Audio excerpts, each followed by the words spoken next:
New Skin hair fall ని అరికట్టడానికి GFC treatment. Your skin and hair care just a phone call away. అంటే మీరు Chandrababu Naidu గారినో Telugu Desam party లీడర్స్నో విమర్శించడం అది రాజకీయపరమైంది. బట్ మీరు what you did and what you have done ఏంటంటే రామోజీరావు గారి మీద కూడా మీరు చాలా విమర్శలు చేశారు.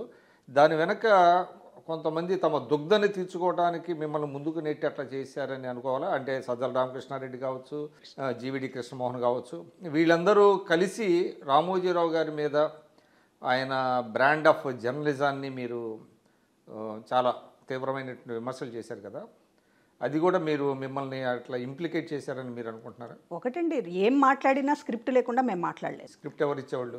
ఖచ్చితంగా సజ్జల రామకృష్ణారెడ్డి, జీవీడి కృష్ణమోహన్ గారికి స్క్రిప్ట్ ఇస్తారు. జగన్మోహన్ రెడ్డి గారితో వాళ్ళు మాట్లాడతారు, వాళ్ళు ఆయన అభిప్రాయాలని వీళ్ళు స్క్రిప్ట్ ఇస్తారు. ప్రతి లైను కూడా మేము ఏమి మాట్లాడినా పైన మాట్లాడమంటేనే మాట్లాడాను తప్ప మేము తీసుకొచ్చి పెట్టుకుని మాకు చంద్రబాబు నాయుడు గారితో నాకేం శత్రుత్వం ఉంటుంది? చంద్రబాబు నాయుడు గారితో లేకపోతే మీరు అన్నట్లు అంటే ఒకటండి, అంటే మిమ్మల్ని మీరు డిఫెండ్ చేసుకోండి.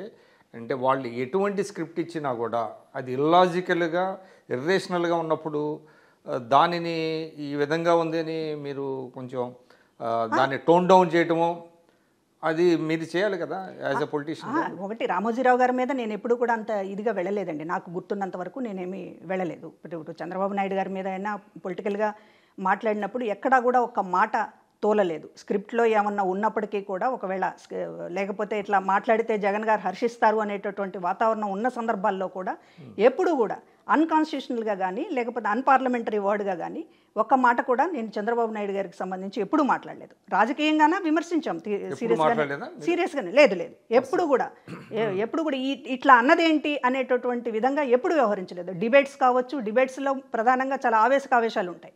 అవతల వాళ్ళు చాలా రెచ్చగొట్టేటటువంటి ఖచ్చితంగా మాట్లాడాను. నేను అదే ఆ విషయంలో నేను ఎటువంటి పొరపాటు చేయలేదనేటటువంటిది నేను ఖచ్చితంగా చెప్పగలను. నేను ఎవరిని కూడా గాయపరిచినట్టు కానీ పర్సనల్గా కానీ కుటుంబాల పరంగా కానీ ఎక్కడా కూడా నేను మాట్లాడలేదు. లోకేష్ గారిని నేను ఎప్పుడూ విమర్శించలేదు.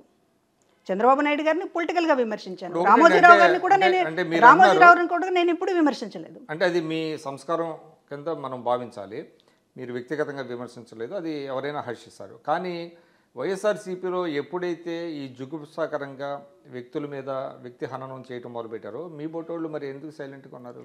అంటే ఒకటి, 5 ఏళ్లలో నేను మహిళా కమిషన్కి రావడం, మహిళా కమిషన్ చైర్పర్సన్గా ఉన్నప్పుడు పాలిటిక్స్లో మాట్లాడడానికి అంత ఉండదు. మాట్లాడమని చెప్పారు జగన్ గారు, మాట్లాడమంటున్నారు మిమ్మల్ని, అసెంబ్లీ స్పీకర్ గారే మాట్లాడుతుండగా మీకేంటి అని కూడా అన్నారు. అది కూడా అన్నారు. జగన్ గారు కోరుకుంటున్నారు మీరు ఇంతకు ముందు మాట్లాడినట్టుగానే మాట్లాడండి అంటే, మీరు ఈ పోస్ట్లో పెట్టినప్పుడు నేను మాట్లాడలేను, కావాలంటే రిలీవ్ చేయండి, ఎమ్మెల్సీ ఇవ్వండి, మాట్లాడతాను, అంతే తప్ప ఈ పోస్ట్లో ఉండి రాజకీయాలు మాట్లాడడం అనేది చెయ్యను అని చెప్పాను. ఆ రకంగానే రాజకీయాలు మాట్లాడలేదు.